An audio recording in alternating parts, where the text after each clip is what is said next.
Hey everybody, what's up? Just Ehren right here, Question Period Canada. How's everybody doing today? Freaky Friday, right? Not much going on in Parliament today. There was a couple of committee meetings, but they were boring, so we didn't cover that. Someone that I don't know much about is Danielle Smith, but she's catching a lot of attention in federal politics. She's the Premier of Alberta, giddy up, and she's outspoken. She takes stances where many other politicians do not. I don't think she's out there. I agree with a lot of the things that she says, but I don't know much about her, and I'm not sure if anybody here does. So we're going to take a look at Danielle Smith and go over her for the next hour. That's what the plan is. So let's kick it off with, she met with Trudeau recently, and that's where we're going to start. You know, but it's a big country. It really is. I've just spent 4 hours getting back to Edmonton. So great to see you. Great to see you as well.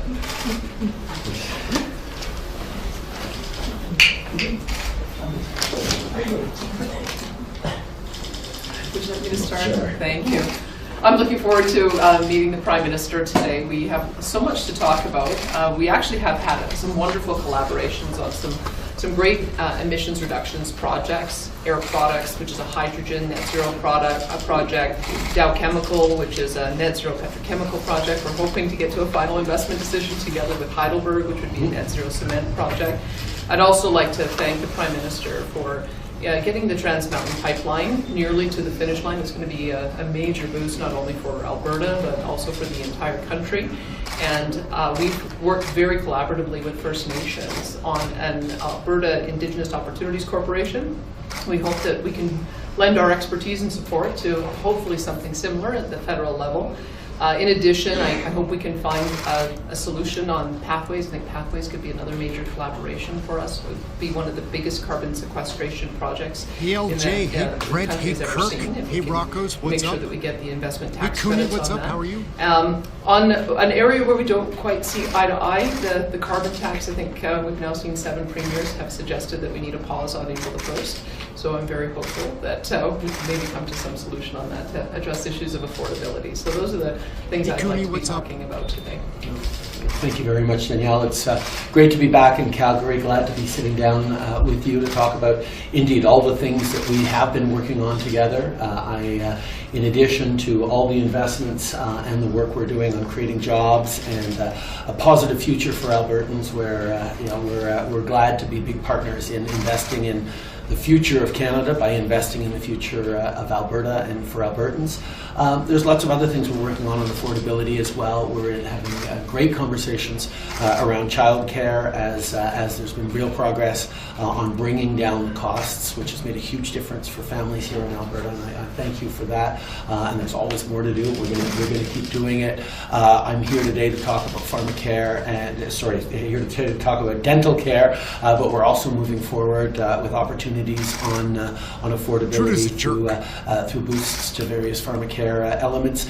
There's things that we're doing together that are really making a difference, and I know it's a time of challenge for so many people that having governments work together to respond is really important.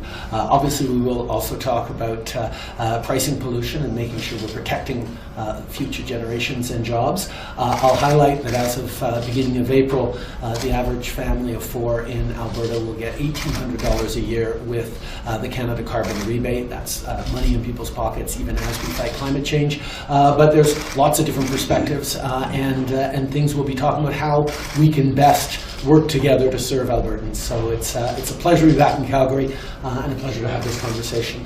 Je suis content d'être de retour en Alberta, des opportunités de parler de croissance propre, d'investissement qu'on est en train de faire dans l'avenir des emplois pour l'Alberta et donc dans l'avenir de l'économie canadienne, protection de l'environnement, des investissements en garderie et centres de petite enfance. On va continuer de travailler sur le logement, sur l'abordabilité.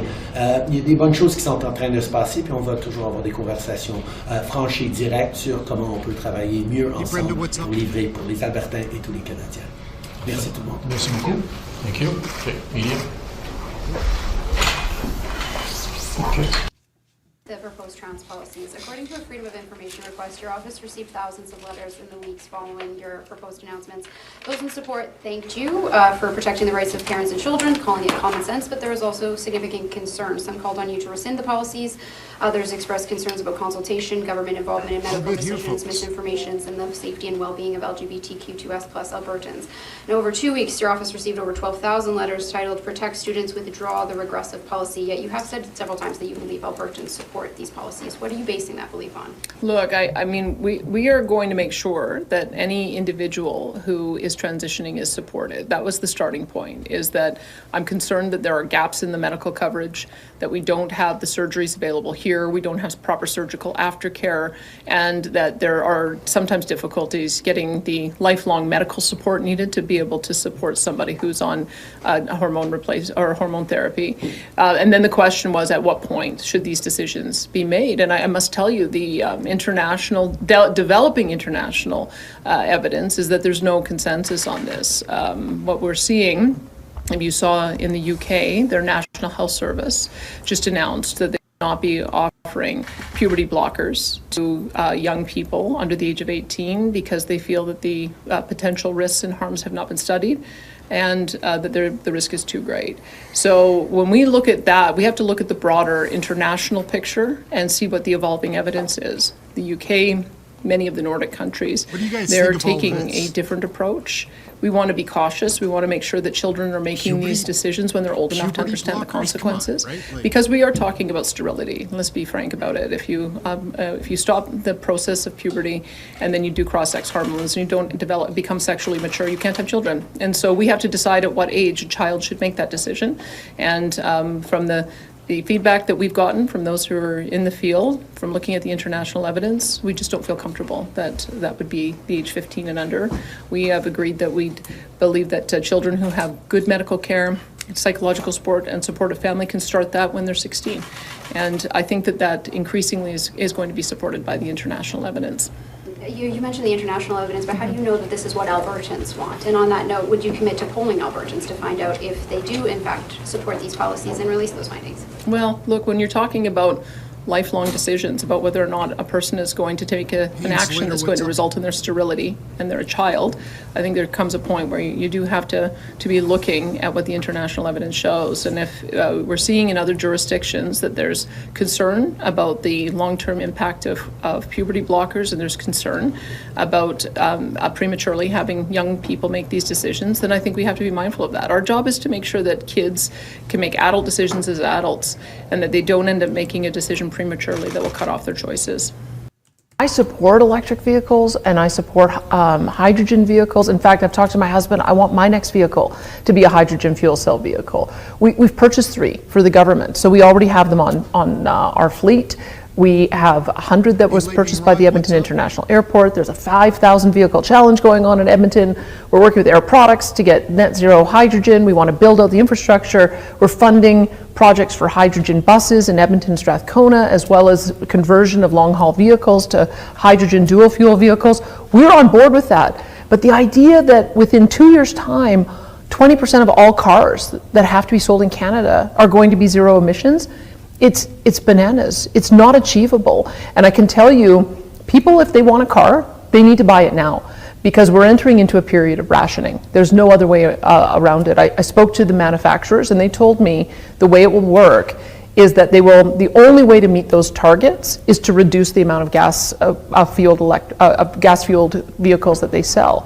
So if you only buy 2,000 vehicles in the Alberta market, they're only going to be able to sell 8,000 gas-fired vehicles in our market. We buy 200,000 vehicles a year.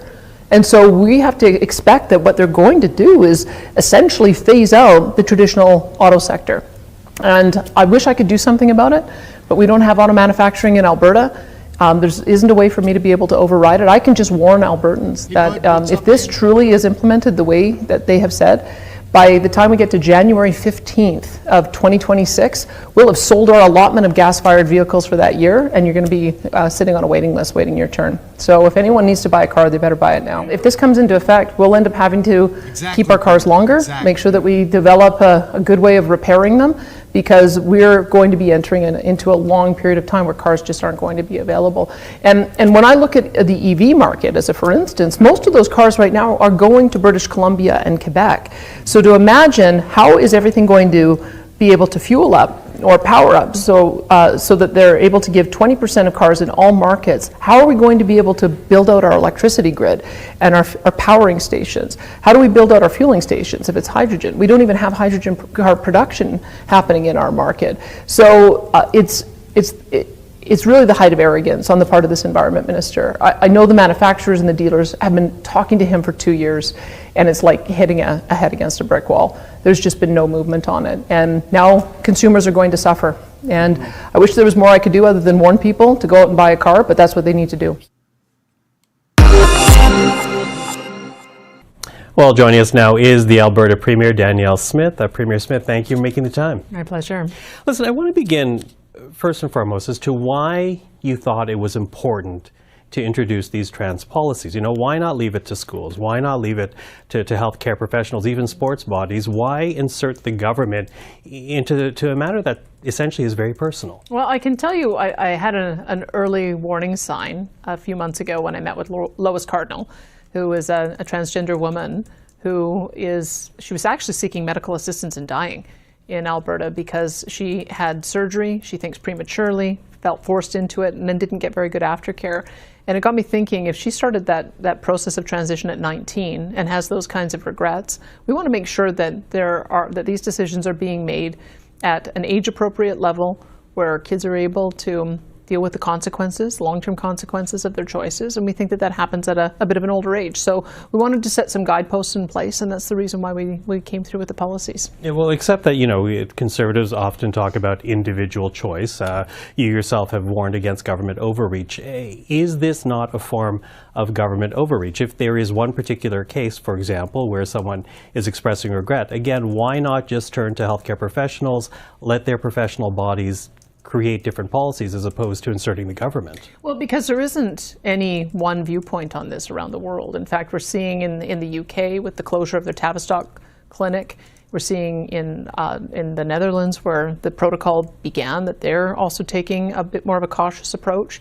Same with several other European countries. And so we think it's important, if people are concerned that kids are making life-altering decisions, irreversible decisions too young, we want to make sure we're doing the proper diligence, giving them the proper support, and making sure that they're making those decisions in an appropriate age. So those are the reasons why we're doing it. But to my understanding, the only thing that really is irreversible is gender reassignment surgery, bottom surgery, for example. Everything else can be dealt with medically afterwards if there's a change of course. Not is there after not? blockers. I think you at can't. Tavistock they discovered that 100% of the kids who begin with puberty blockers go on to do cross-sex hormones. So it is the beginning of the process.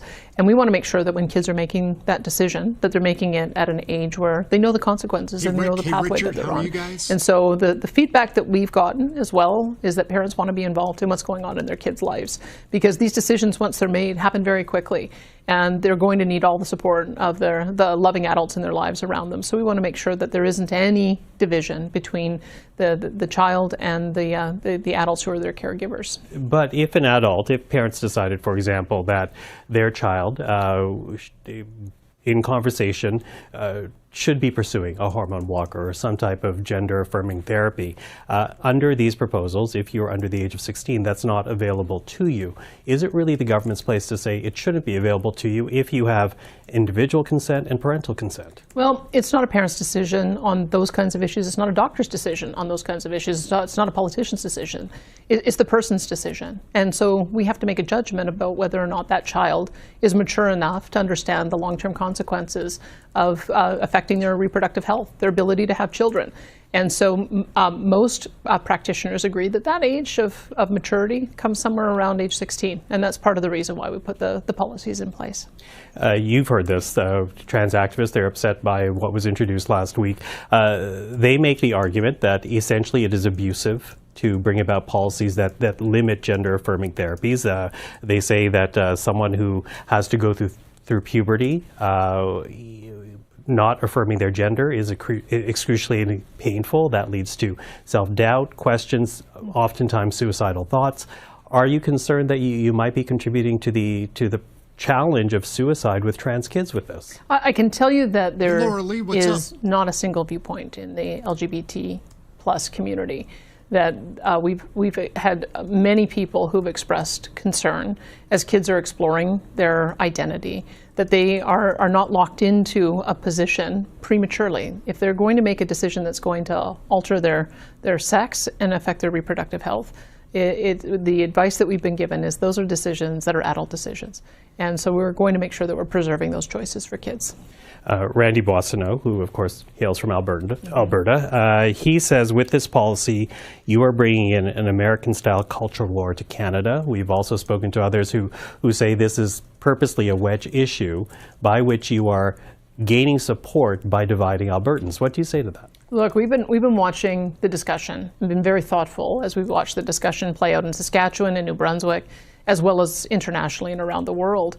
And we think it's important, especially with the case that I mentioned at the top, that if there are individuals who feel like they have made the decision prematurely or were pressured, we want to make sure that there's a considered approach to that process, that young people need to know that when they make their decisions, that it has lifelong consequences. And the question is, at what age should a child be able to make those kinds of life-altering decisions? And we think that age is 16.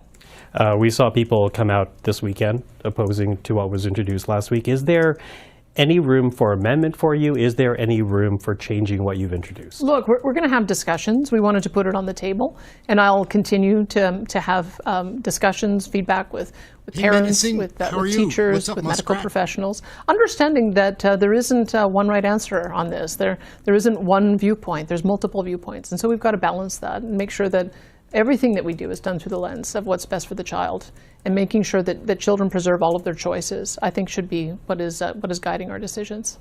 Now, of course, the questions around the trans policy have dominated your visit here in Ottawa, but you've been busy beyond this as well. You've reopened the Alberta office. You gave a keynote address to the Economic Club of Canada. Are you afraid that the other priorities that you're trying to bring to Ottawa have been eclipsed now by the policies introduced last week? Well, I can tell you we had, I think, almost 300 people at the Economic Club of Canada, what's up, man? and they really resonated with the message that I gave to them, which is Alberta's open for business. We love wealth creators. We love job creators. We have the best tax structure in the country by far, and we want to make sure that everybody knows that Alberta's open for business, because we think that as our economy does well, it generates the revenues that allows us to pay for the important social programs people care about. So I think that message was heard loud and clear. Premier Danielle Smith, I know you've had a very busy day. Thank you for making the time. My pleasure.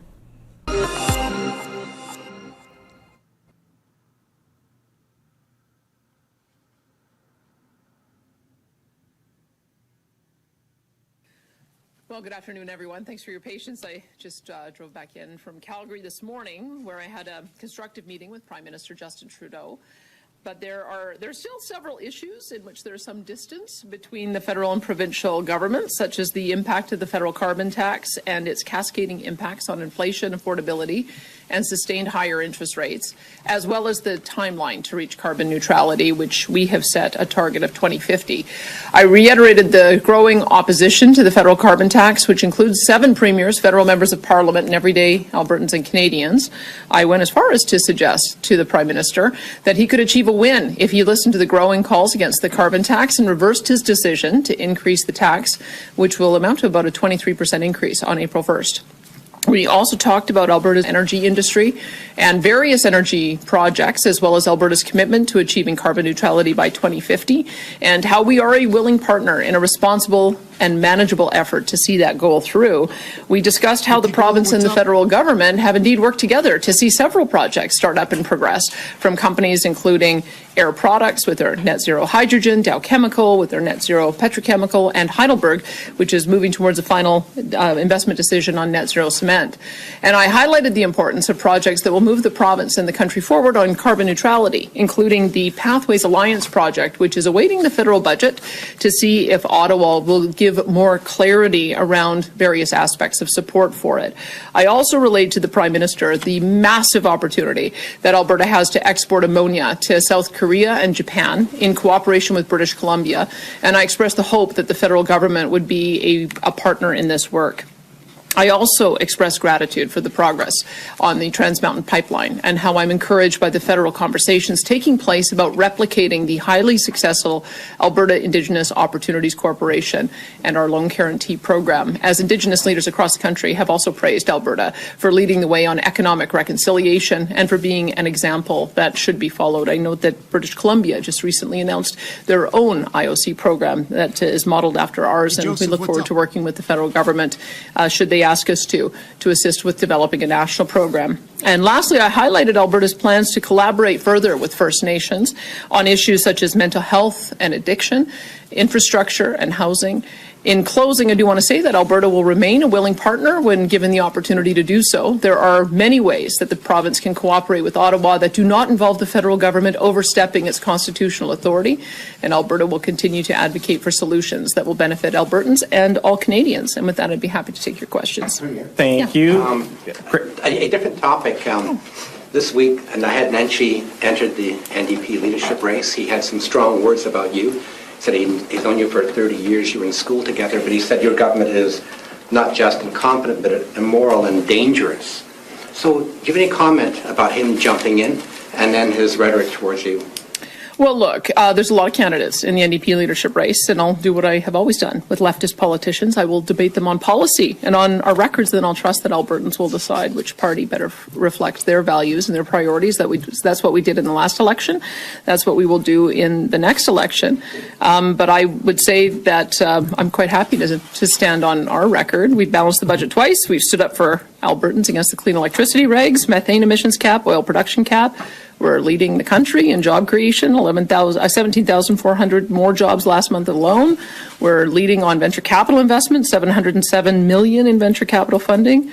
We're creating the Alberta Hydrogen Centre of Excellence. We provided affordability payments to Albertans. We're building 141 schools. 98 of them are in process.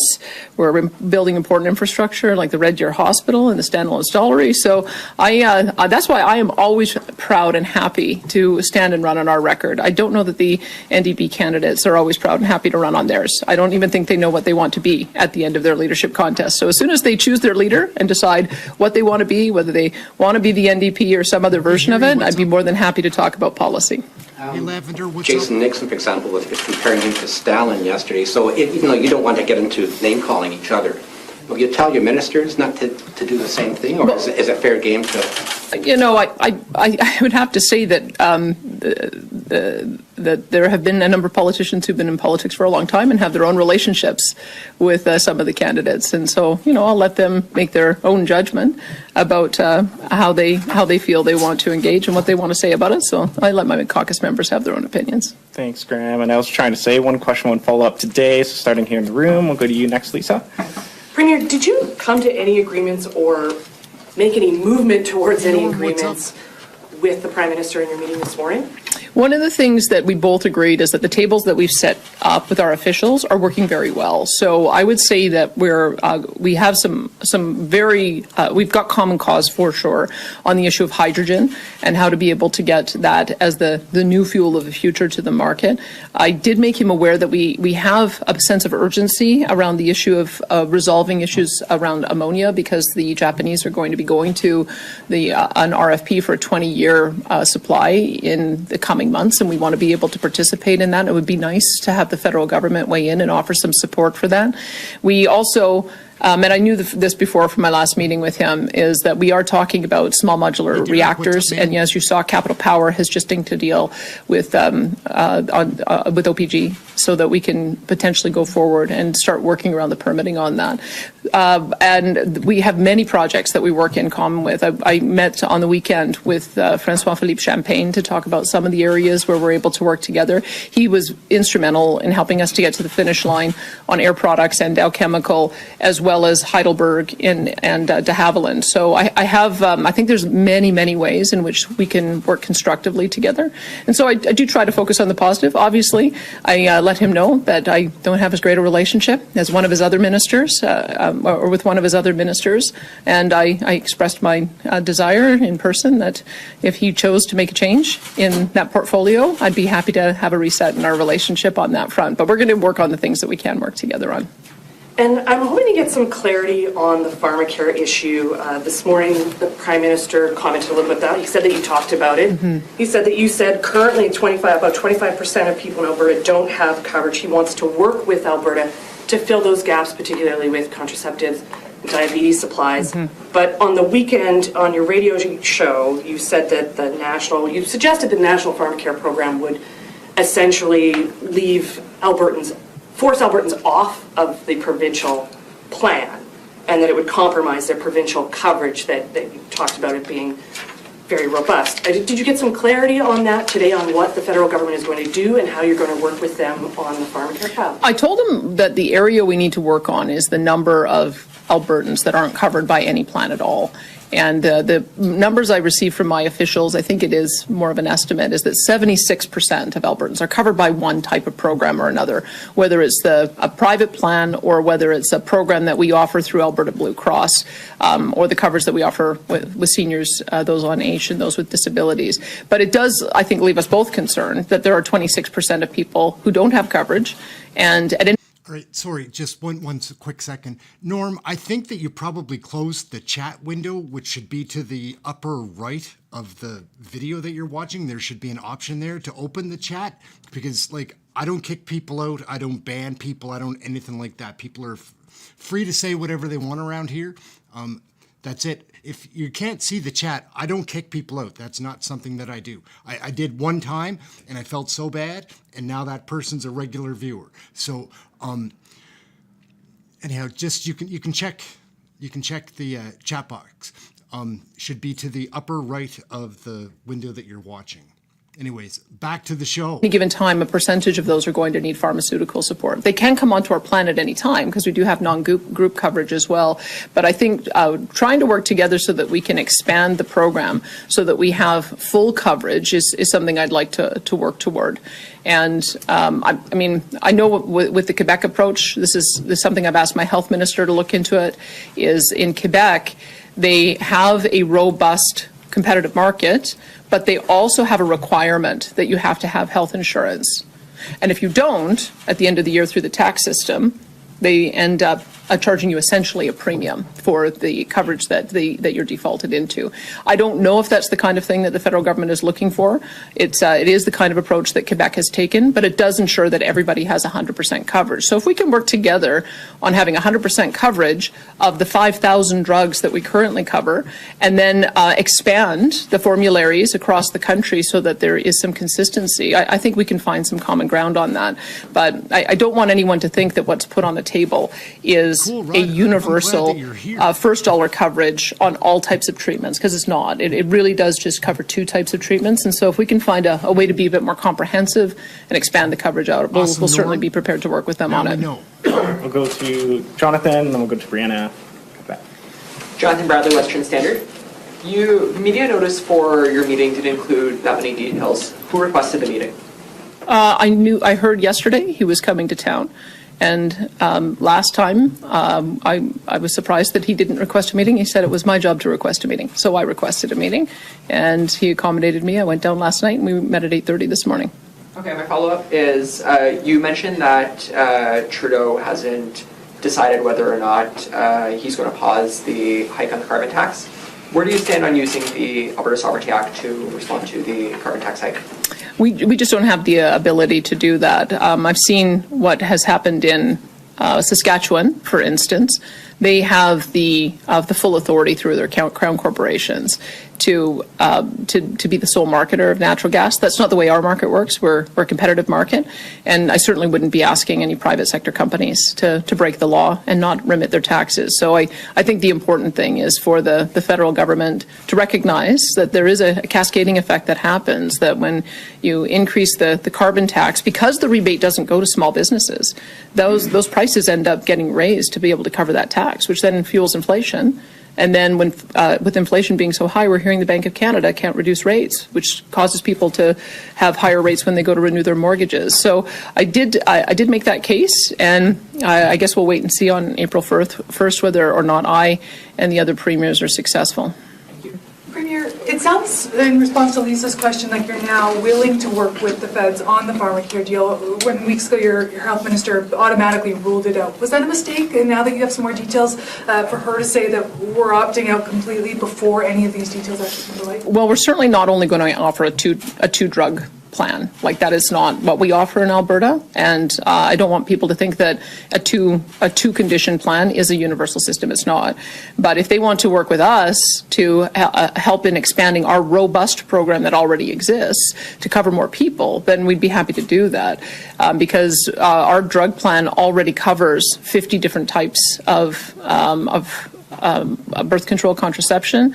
It also covers, I believe, 16 types of insulin drugs, including 9 products. And so we feel like we have a pretty robust plan. So we wouldn't want to offer something that was less than that. And if there's a way for us to expand it out working together, that would make far more sense than having a parallel program. On the carbon tax, it's not new that Alberta is in opposition to this. Did you get any indication today that there could be any movement before April 1st, or is this sort of just a thing that we have to keep on saying that we don't? We're in lobbying mode right now because we're coming up on the decision, which will be on April the 1st.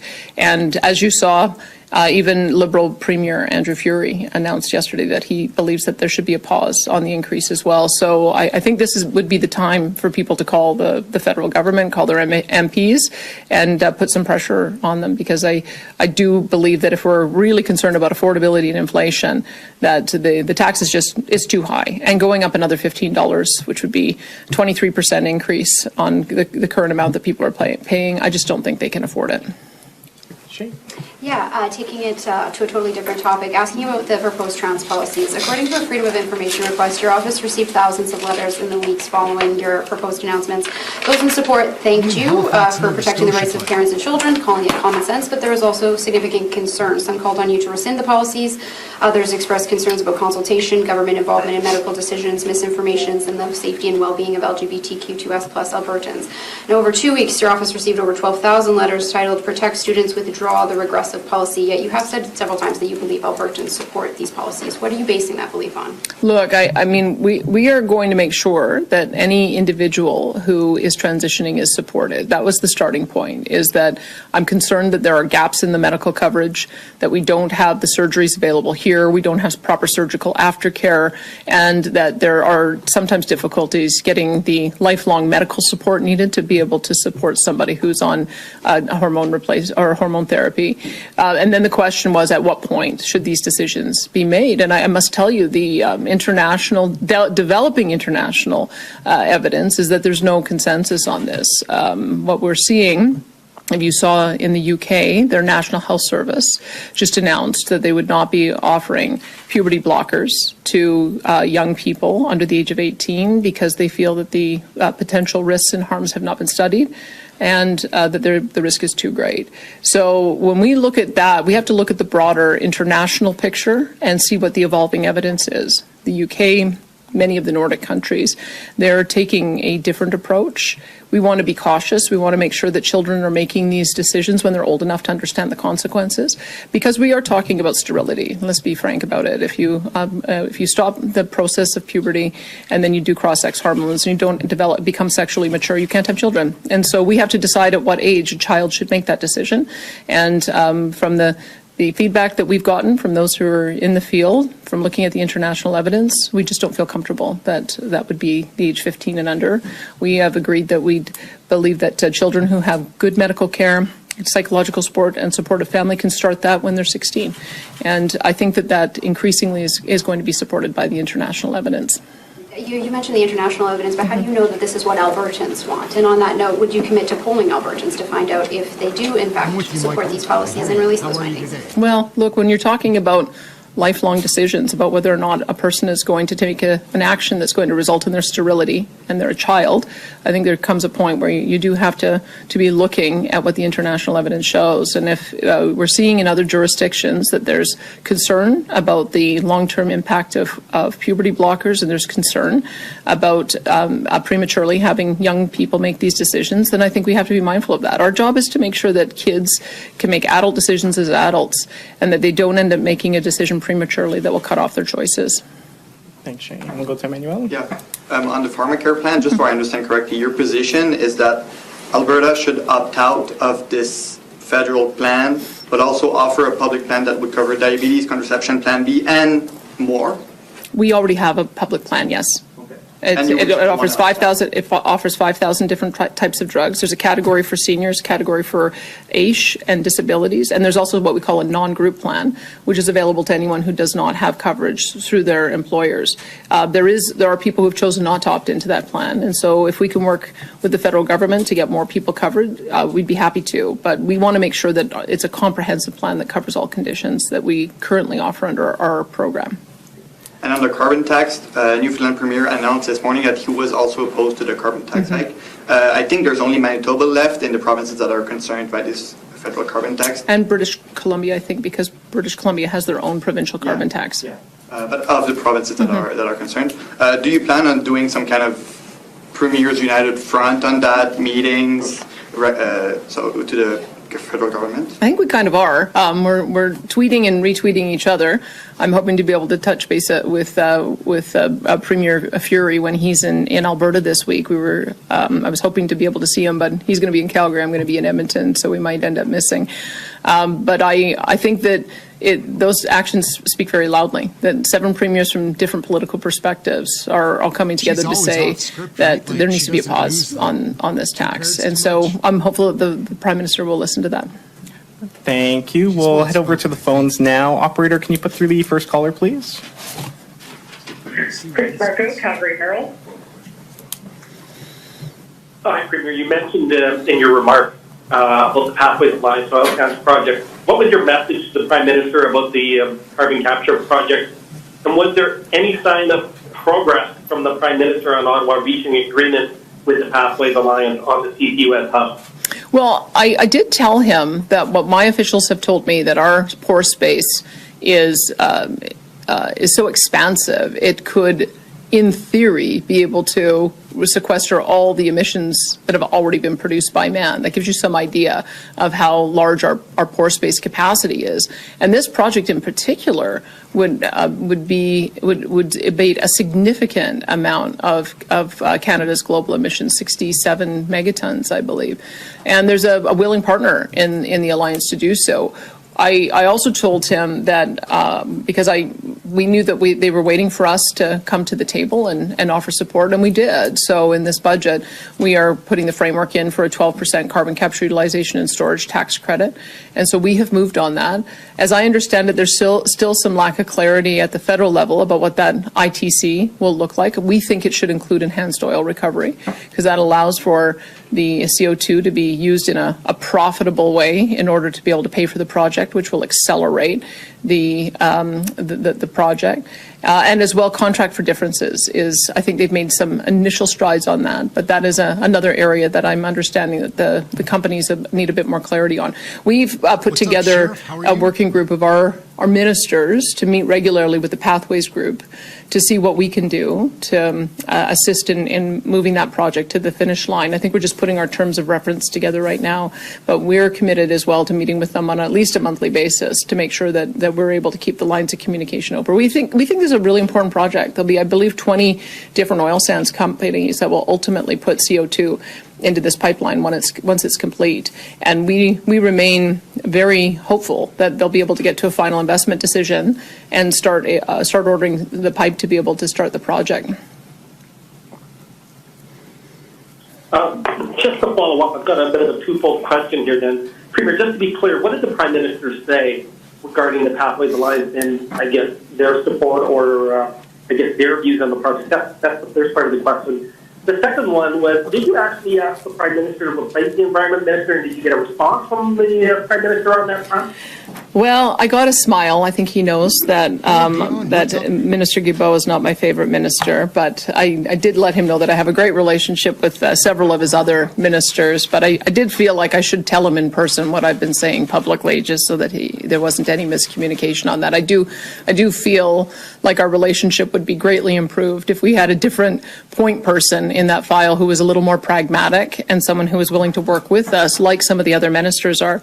I have a strong sense that the federal government is quite keen to be able to see that project move forward. We still have to work with the Pathways group to understand exactly what some of the barriers are to making those decisions. But I would hope that with the budget, if we can get some clarity about what the ITC looks like, get a little more clarity on contracts for differences, that I would be hopeful we would see a final investment decision before the end of the year. I'm just going as you are on some of what I've heard from the Pathways group, that they feel there's still a lack of certainty in the long term about the support for the project, whether or not contracts for differences is going to be enough to allow them to defray some of their costs.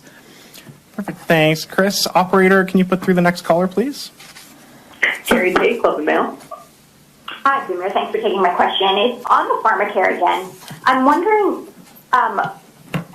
with the idea of covering contraceptive and diabetes for that 24% or 26% of people who do not have coverage, why would that not be a good starting point and sort of expand from there? Why are we sort of all or none? Well, I guess the way I look at it is when somebody signs up to a drug plan, they want the drug plan to cover what their particular ailment is, as opposed to what the government thinks that their ailment ought to be covered. And so that's my concern, is that as I made the comment, my dad has 7 different drugs that he's on our Blue Cross plan.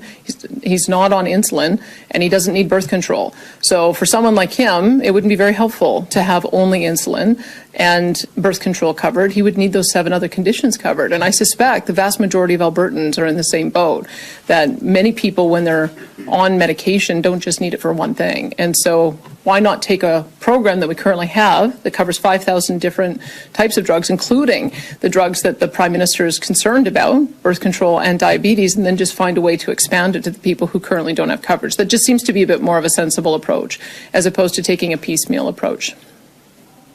And did you put that to the Prime Minister, and did he seem open to that idea, or was he dug in on the idea of contraceptive and diabetes only? Look, I mean, I think we all know how expensive this is going to be. If you had a comprehensive pharmacare program that covered every molecule from first dollar, I think it's a $40 billion program, and they simply don't have the money for that. And so I think there's sort of some practical reality that we have to work together on this. We have demonstrated that we've put together a plan that can cover a far greater range of drugs, including the drugs that he's concerned about. And so if we can find a way to expand the existing plan we have to more people, that would seem to me to be the best way to move forward. So I've asked my health minister if she would work with her counterpart on that kind of approach, and we'll see where we get to. Thanks, Carrie. Operator, can you put through the next caller, please? Sheila Gunreed, Global News.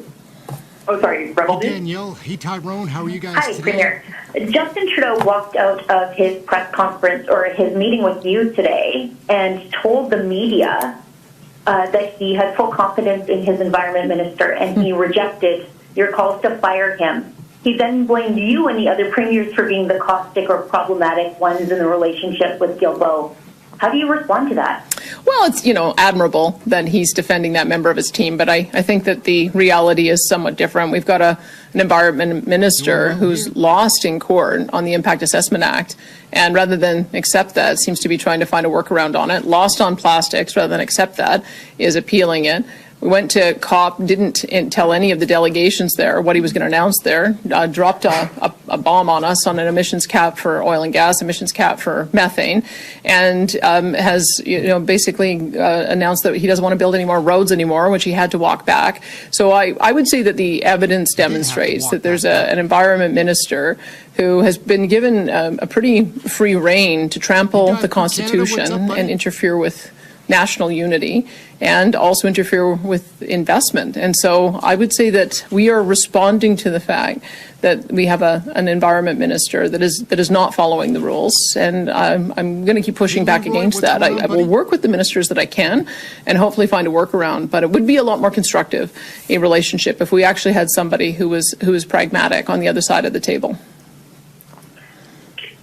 Were there any discussions today with Trudeau of your recently announced slate of policies to ban medical gender transition of children under the age of 16 and to protect women's sports? Because when you first announced these policies, it was all the entire federal cabinet could talk about. So did he broach the subject with you today? And if so, what did he say? He did raise it, and I also raised the recent decision of the National Health Service to move forward with banning puberty blockers for youngsters. And I just said, look, we've got to follow the international evidence here. We're going to take a bit of a review of our current medical practices in Alberta. We've got to make sure that young people are getting a full diagnosis of gender dysphoria and have proper provisions for how to support them through that process with mental health counseling and medical support. And so we just have to make sure that there's some rigor around that process. I think you probably saw the CBC French story where they went to a gender clinic in Quebec and hired a 14-year-old actress who was able to get testosterone in a 10-minute appointment. If that is happening on a broad scale, that doesn't seem to have the rigor I think most people would expect around medical procedures. So we don't know the extent to which that might be occurring here, but we do know that these are decisions that are adult decisions to be made. And we can't be having a situation where a young child is making a decision that is going to lock them into a particular path that will affect their fertility without understanding the full impacts of that. So we're looking and taking guidance from the medical profession internationally, and I hope that we can find some common ground. We want to support anyone in their journey to become who they're going to be, but we want to make sure that they're doing so with the full understanding of what those consequences might be. Thank you, Sheila, and that's all the time we have for questions today. Thank you, everybody, for joining us. Thanks, everyone. She should have another piece here, I think.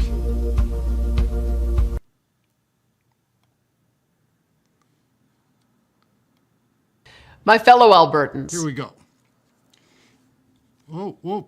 Sorry, With this year's budget approaching and economists predicting softer oil and natural gas prices this upcoming year, I want to take a moment to share with you how our government intends to manage the provincial budget and finances in the years ahead. Although I'm pleased to report that spending cuts will not be needed to balance this year's budget, lower resource revenues will certainly require us to show more restraint than previously predicted. We will ensure this is done thoughtfully and with priority given to the programs and services Albertans most rely on, such as health, education, and social supports. In addition, promised personal income tax cuts will have to wait a year and be phased in responsibly. As we all know, Alberta is blessed with abundant natural resource wealth. However, the volatile price of oil and gas often has us riding a budget roller coaster from year to year. And trying to predict world oil and gas prices is much like trying to predict the weather during an Alberta spring. I suspect most of you are growing tired of this budget volatility, bouncing between years of plenty and then having to choose between incurring massive debt or cutting key social programs is not the recurring story Albertans want to see time and again. It is time for our province to implement a long-term strategic financial plan that gets us to a stable, balanced budget each and every year with predictable and stable revenues to fund our core social programs. And that long-term plan is what I wish to talk with you about tonight. Alberta has one of the largest deposits of oil and natural gas on the planet. Through Albertans' ingenuity, hard work, and entrepreneurship, coupled with the foresight of thoughtful provincial leaders including Ernest Manning, Peter Lougheed, and Ralph Klein, our province has built itself up from humble prairie beginnings into an energy superpower with one of the most successful and growingly diverse economies in the world. In fact, that economic vitality has driven growth and opportunity right across the entire country. We have used the fruits of our vast resources to build a province of almost 5 million people with world-class cities, parks, transportation networks, schools, health facilities, and other social infrastructure. And we have established a strategic tax advantage that we are using to further attract investment and diversify our economy. We're doing a lot right, and we have much to be proud of.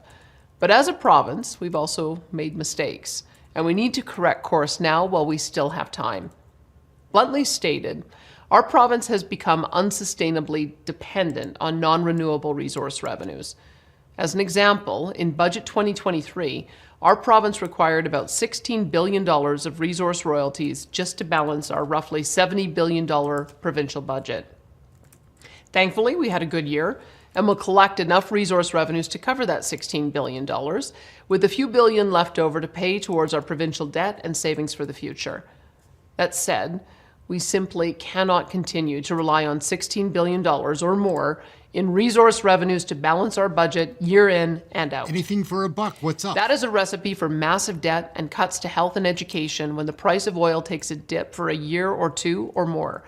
It is not sustainable. Some say the answer is higher income taxes or a sales tax. I reject this. We only need to look at some of our fellow provinces and many U.S. states to know that increasing these kinds of taxes to balance a budget is a recipe for economic decline. That will not be the approach of our government. Let me propose an alternative solution. Peter Lougheed had the foresight to create what is today commonly called the Alberta Heritage Fund. The initial purpose of this fund was to invest a portion of Alberta's non-renewable resource revenues each year, so the investment income earned on the fund would eventually grow large enough to eliminate our province's reliance on resource revenues when they ultimately declined. Turns out that vision was well ahead of its time. In fact, several countries, such as Norway and many other oil and gas producing nations around the world, adopted that same strategy and now boast sovereign wealth funds large enough to entirely eliminate their nation's reliance on resource revenues. In fact, these nations now earn enough each year in their funds to make massive investments in world-class infrastructure and other public benefits that were not previously possible. In Alberta, if we had just reinvested the income earned in our Heritage Fund from the Lougheed government's initial deposits of about $12 billion in the late 70s and early 80s, even without investing another extra dollar, our Heritage Fund would be worth over $250 billion today, earning between $12 and $25 billion per year in revenue. This means we would have been earning enough interest today to make us entirely unreliant on resource revenues. But for a variety of reasons, from both within and without Alberta, we did not do this as a province. Of course, now's not the time for us to bemoan what might have been. In my view, the time has come to act decisively and end any further procrastination. Last year, our government passed a law mandating that all income earned in the Alberta Heritage Fund must be invested in the fund rather than spent. During the current budget year, we hope to invest and reinvest approximately $3 billion of surplus and investment income back into the Heritage Fund, increasing its value to almost $25 billion. That's up from $17 billion just a couple of years ago. This puts us back on the right track. In addition, I have instructed our finance minister to limit government spending to below the legislated rate cap of inflation plus population growth, not just during lean years with lower oil prices, as we expect next year, but also in years when high oil and natural gas prices result in billions of surplus provincial dollars. Instead of spending all that non-renewable surplus cash on the wants of today, we will be fiscally disciplined, invest in the Heritage Fund annually, strategically pay down maturing debt, and slowly but surely wean our province's budget off the volatile roller coaster of resource revenues. In my view, our province has one last shot at getting this right. We still have several decades during this global energy transition where nations will desperately need our oil and gas resources for their people, and we will provide it to them with the most advanced environmental technology on Earth. So despite this coming year's predicted global economic slowdown, I believe our province is on the cusp of an unprecedented and prolonged energy resource boom, one that will include both hundreds of billions in investment and tens of thousands of new jobs, not only in oil and gas production, but also in designing and building the most advanced emission reduction technologies on Earth. It is going to be an exciting time for our province and for Canada, especially once we finally get a federal government that acts like a strategic partner rather than a delusional adversary. Prior to the end of this year, our government will publicly release a long-term financial plan charting a path to a Heritage Fund of between $250 and $400 billion by the year 2050. 2050 is also our target for achieving a carbon-neutral economy. Meeting these two goals simultaneously with Alberta technology, determination, and ingenuity will leave an invaluable legacy for future generations of Albertans and Canadians. There is no doubt in my mind we are capable of achieving these goals, but we need to start today and stick with it fervently, year after year. I ask for your support as our government commits itself to placing our province on this path to prosperity that will last long after our last barrel of oil has been produced. We Our children and their children deserve nothing less. Thank you, good night, and may Alberta remain forever strong What's and up, free. Mr. Pickles? Oh no. Guys, I think that might be, that might be all that we have on Danielle Smith. So now we know a lot more about Danielle Smith, like, well, at least I do. I really haven't seen her very much. And I guess it might be confirmation bias, but I really seem to like her. Like, her thoughts correspond, relate with the way that I think. About these blockers, I really don't have a lot to say about that. I don't have kids, and I feel for parents that have children that think that they're transgender.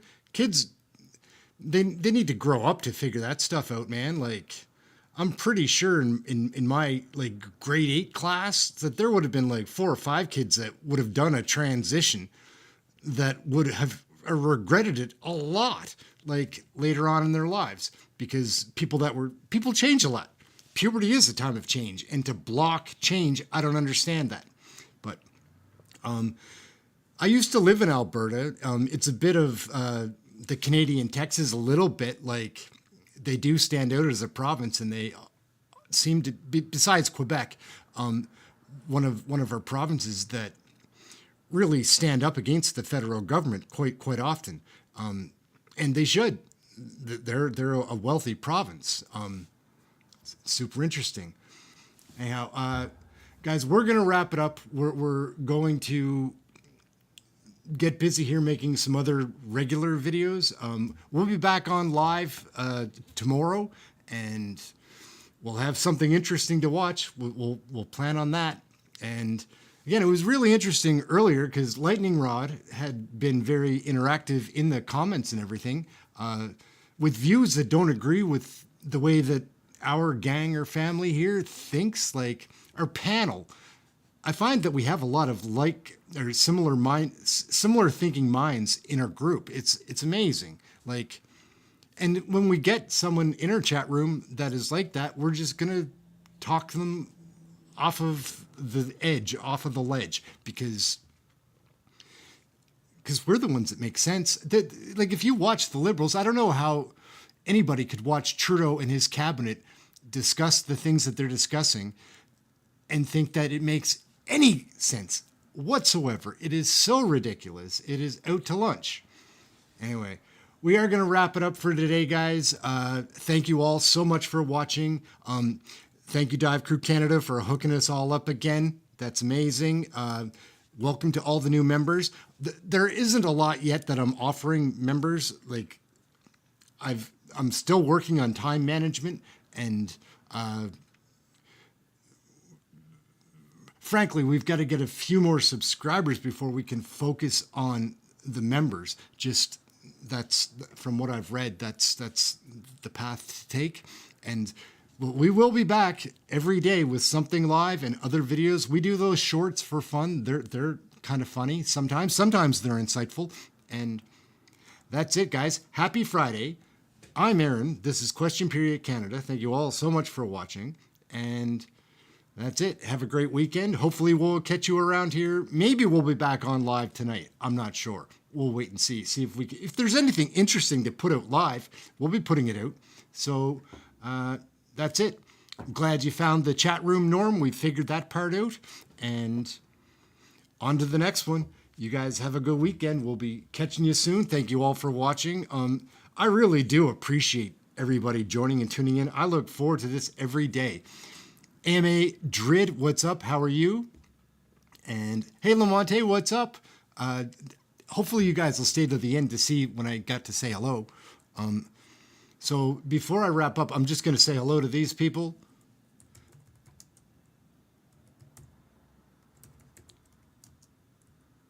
And then we're going to wrap it up.